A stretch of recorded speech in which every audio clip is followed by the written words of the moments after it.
नमस्कार दोस्तों। आज की कहानी है दरोगा जी, मुंशी प्रेमचंद द्वारा लिखित।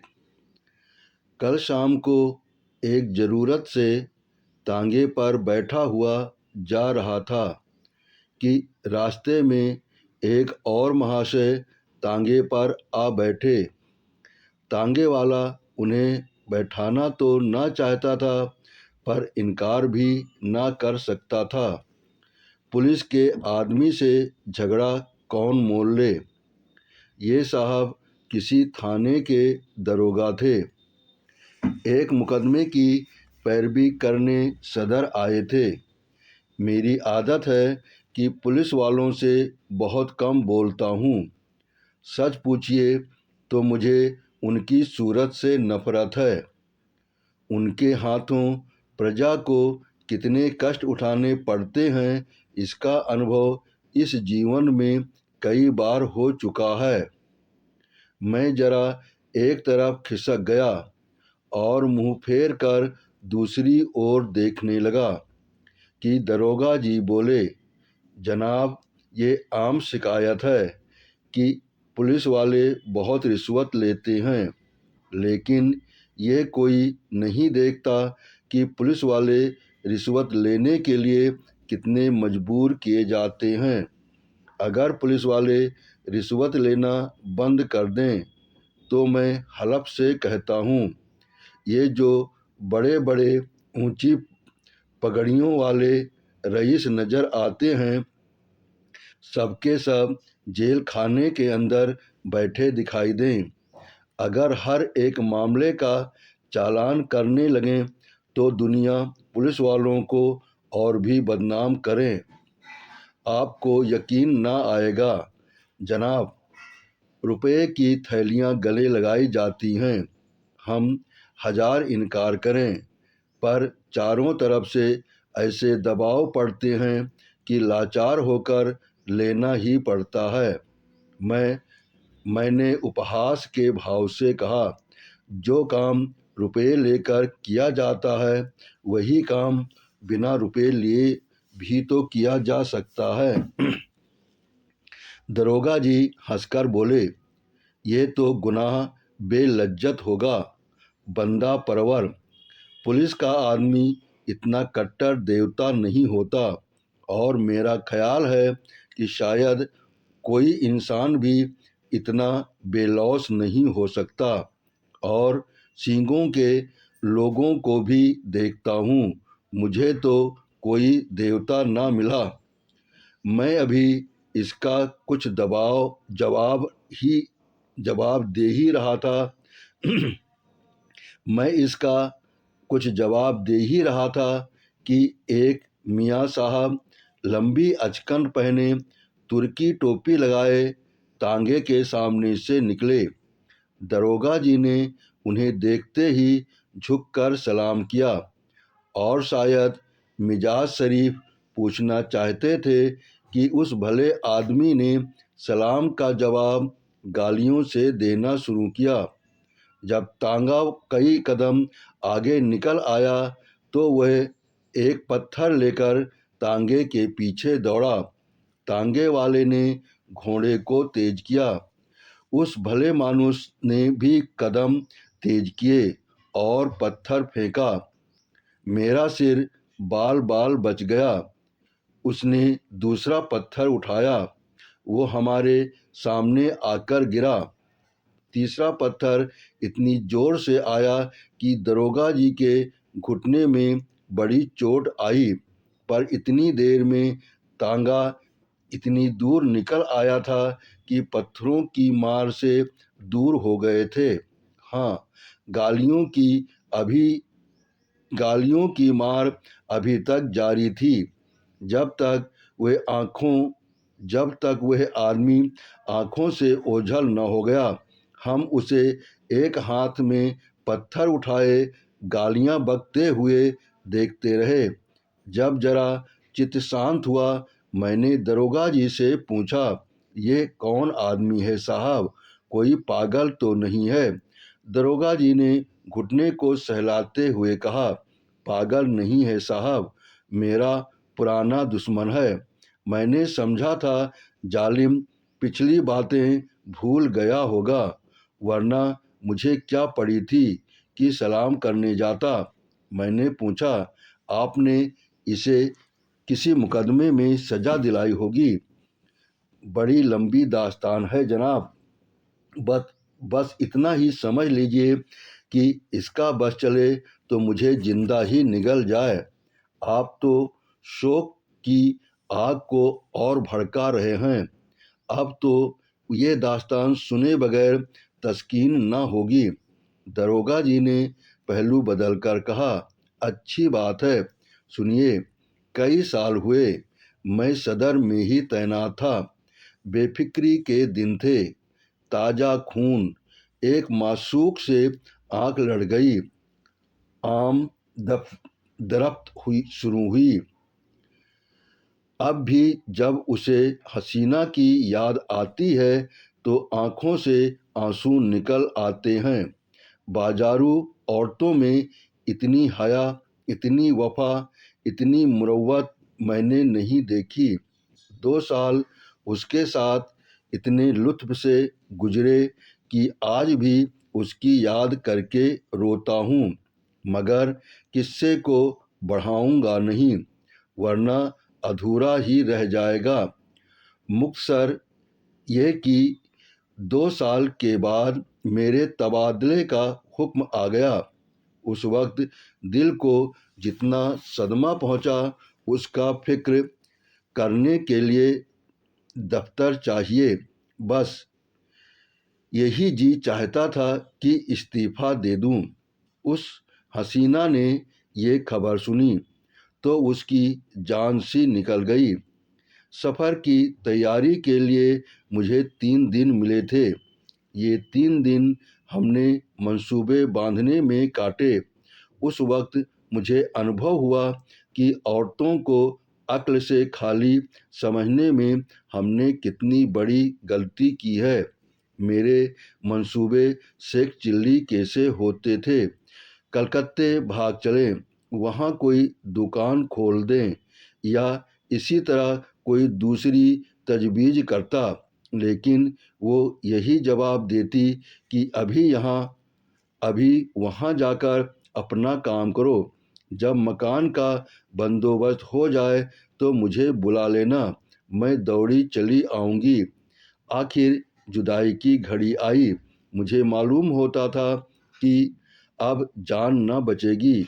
गाड़ी का वक्त निकला जाता था और मैं उसके पास से उठने का नाम न लेता था, मगर मैं फिर किस्से को तूल देने लगा। खुलासा ये कि मैं उसे 2-3 दिन में बुलाने का वादा करके रुखसत हुआ, पर अफसोस वे 2-3 दिन कभी न आए। पहले 10-5 दिन तो अफसरों से मिलने और इलाके की देखभाल में गुजरे। इसके बाद घर से खत आ गया कि तुम्हारी शादी तय हो गई, रुखसत लेकर चले आओ। शादी की खुशी में उस वफा की देवी की मुझे फिक्र न रही। शादी करके महीने भर बाद लौटा तो बीबी साथ थी। रही सही याद भी जाती रही। उसने 1 महीने के बाद एक खत भेजा, पर मैंने उसका जवाब न दिया। डरता रहता था कि कहीं एक दिन वह आकर सिर पर सवार न हो जाए, फिर बीबी को मुंह दिखाने लायक भी न रह जाऊं। साल भर के बाद मुझे एक काम से सदर जाना पड़ा। उस वक्त मुझे उस औरत की याद आई। सोचा, जरा चलकर देखना चाहिए किस हालत में है। फौरन अपने खत न भेजने और इतने दिनों तक न आने का जवाब सोच लिया और उसके द्वार पर जा पहुंचा। दरवाज़ा साफ सुथरा था, मकान की हालत भी पहले से अच्छी थी। दिल की खुशी हुई कि इसकी हालत उतनी खराब नहीं है जितनी मैंने समझी थी। और क्यों खराब होने लगी? मुझ जैसे दुनिया में क्या और आदमी ही नहीं है? मैंने दरवाज़ा खटखटाया। अंदर से वह बंद था। आवाज़ आई, कौन है? मैंने कहा, वाह, इतनी जल्दी भूल गई, मैं हूँ बशीर। कोई जवाब न मिला। आवाज़ उसी की है, इसमें शक नहीं। फिर दरवाज़ा क्यों नहीं खोलती? ज़रूर मुझसे नाराज़ है। मैंने फिर किवाड़ खटखटाए और लगा अपनी मुसीबतों का किस्सा सुनाने। कोई 15 मिनट के बाद दरवाज़ा खुला। हसीना ने मुझे इशारे से अंदर बुलाया और चट किवाड़ बंद कर लिए। मैंने कहा, मैं तुमसे माफ़ी मांगने आया हूँ। यहाँ से जाकर मैं बड़ी मुश्किल में फंस गया। इलाका इतना खराब है कि दम मारने की मोहलत नहीं मिलती। हसीना ने मेरी तरफ न देखकर जमीन की तरफ ताकते हुए बोली, मुआफ़ी किस बात की? तुमसे मेरा निकाह तो हुआ न था। दिल कहीं और लग गया तो मेरी याद क्यों आती? मुझे तुमसे कोई शिकायत नहीं। जैसा और लोग करते हैं वैसा ही तुमने किया। यही क्या कम है कि इतने दिनों के बाद इधर तो आ तो गए। रहे तो खैरियत से, किसी तरह जिंदा हूँ। शायद जुदाई में घुलते घुलते ये तोंद निकल आई। खुदा झूठ न बुलवाए, तब से दूने हो गए। मैंने झेंपते हुए कहा, ये सारा बलगम का फिसाद है। भला मोटा मैं क्या होता? उधर का पानी निहायत बलगमी है। तुमने तो मेरी याद ही भुला दी। उसने अब की मेरी ओर तेज निगाहों से देखा और बोली, खत का जवाब तक न दिया, उल्टे मुझी को इल्ज़ाम देते हो। मैं तुम्हें शुरू से बेवफा समझती थी और तुम वैसे ही निकले। बीबी लाए और मुझे खत तक न लिखा। मैंने ताज्जुब से पूछा, तुम्हें कैसे मालूम हुआ कि मेरी शादी हो गई? उसने रुखाई से कहा, ये पूछकर क्या करोगे? झूठ तो नहीं कहती। बेवफा बहुत देखे, लेकिन तुम सबसे बढ़कर निकले। तुम्हारी आवाज़ सुनकर जी में तो आया कि दुत्कार दूं, लेकिन ये सोचकर दरवाज़ा खोल दिया कि अपने दरवाजे पर किसी को क्या जलील करूं। मैंने कोट उतार कर खूंटी पर लटका दिया, जूते भी उतार डाले और चारपाई पर लेट कर बोला, लैली, देखो, इतनी बेरहमी से ना पेश आओ।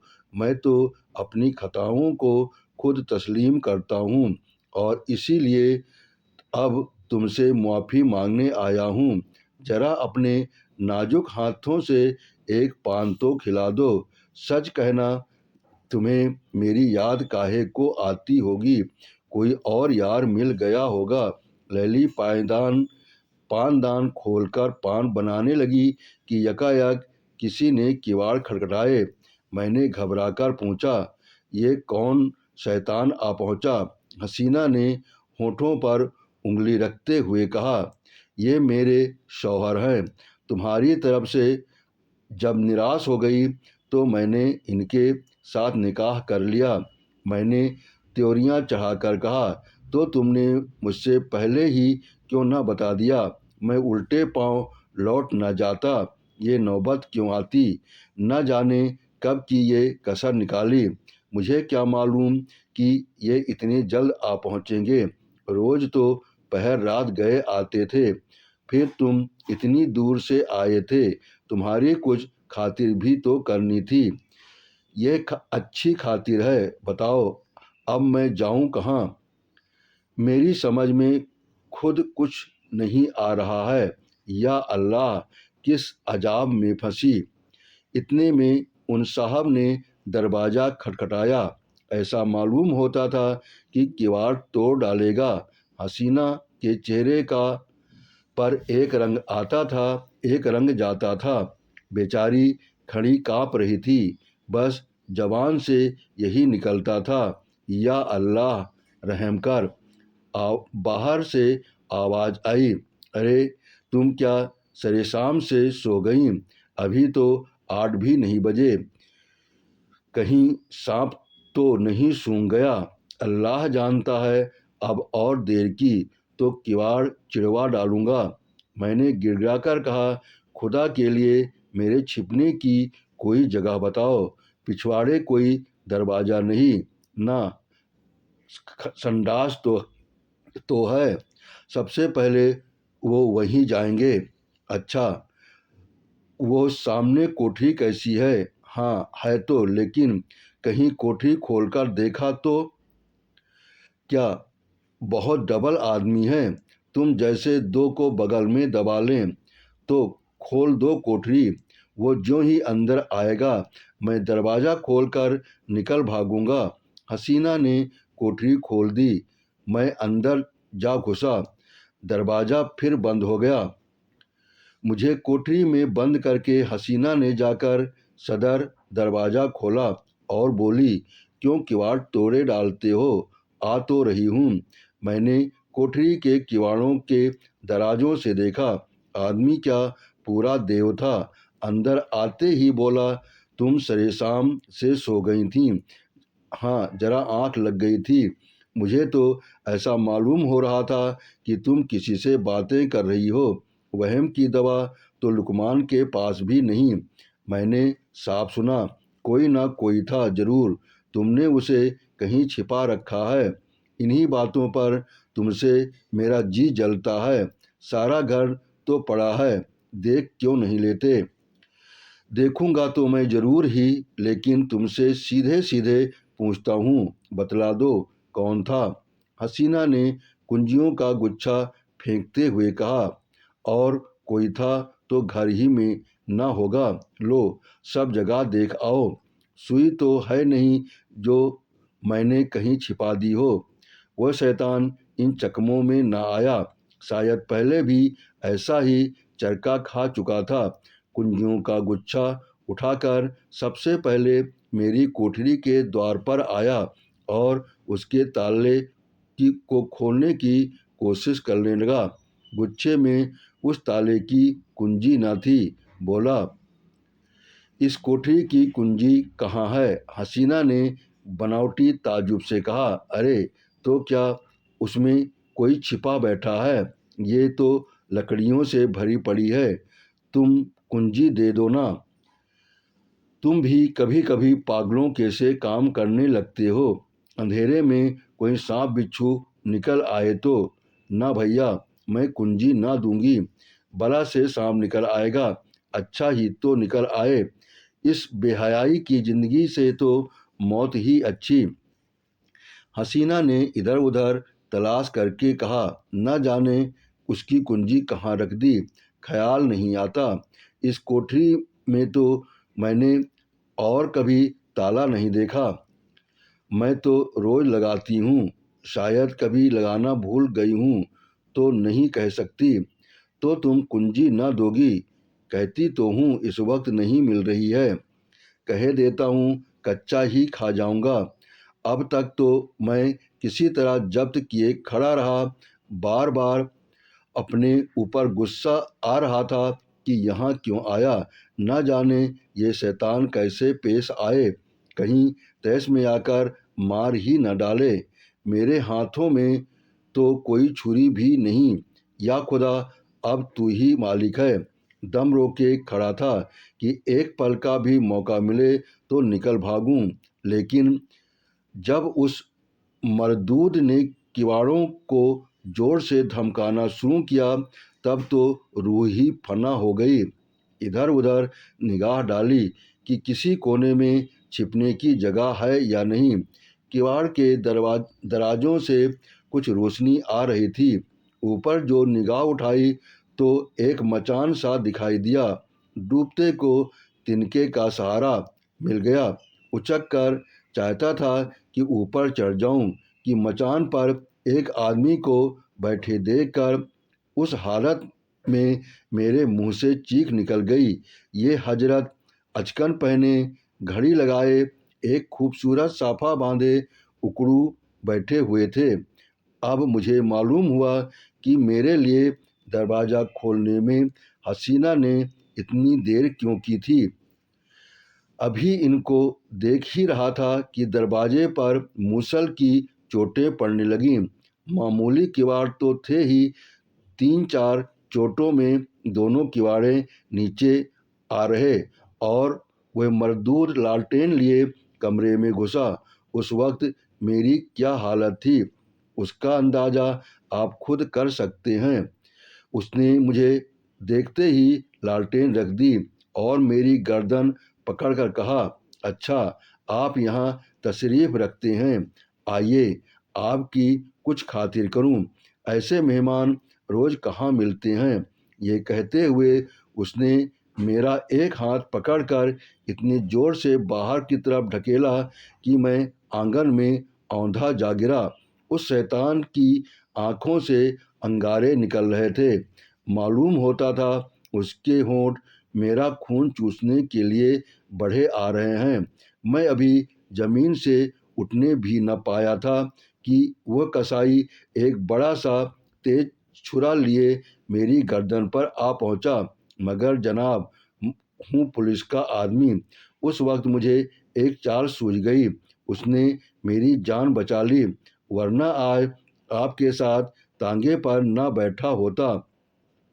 मैंने हाथ जोड़कर कहा, हुजूर मैं बिल्कुल बेकसूर हूँ, मैं तो मीर साहब के साथ आया था। उसने गरज कर पूछा, कौन मीर साहब? मैंने जी कड़ा करके कहा, वही जो मचान पर बैठे हुए हैं। मैं तो हुजूर का गुलाम ठहरा, जहाँ हुक्म पाऊंगा उनके साथ जाऊंगा, मेरी इसमें क्या खता है। अच्छा, तो कोई मीर साहब मचान पर भी तशरीफ़ रखते हैं। उसने मेरा हाथ पकड़ लिया और कोठरी में जाकर मचान पर देखा। वे हजरत सिमटे सिमटाए भीगी बिल्ली बने बैठे थे।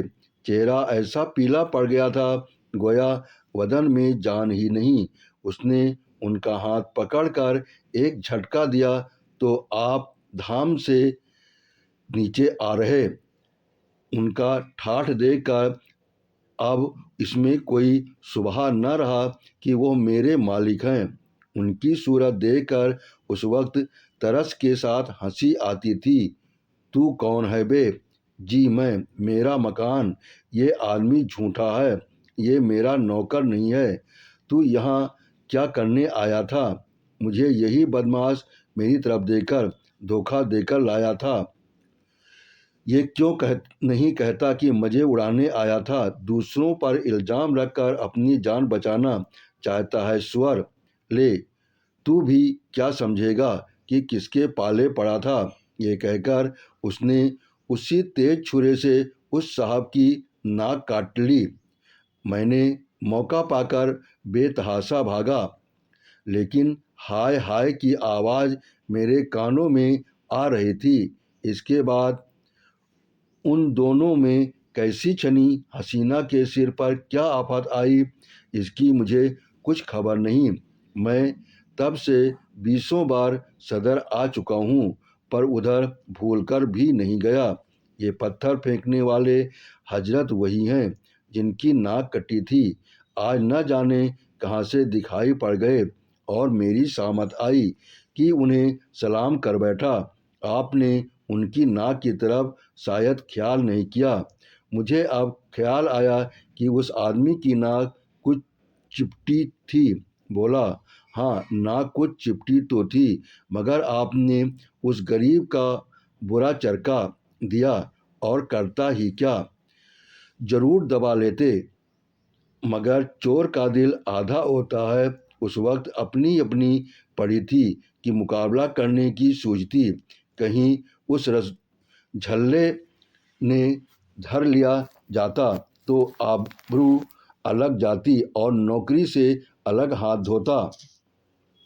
मगर अब इस आदमी से होशियार रहना पड़ेगा। इतने में चौक आ गया और हम दोनों ने अपनी अपनी राह ली। आपने कहानी सुनी, इसके लिए आपका बहुत बहुत धन्यवाद। आपने सब्सक्राइब किया, इसके लिए दिल से आभारी हूँ।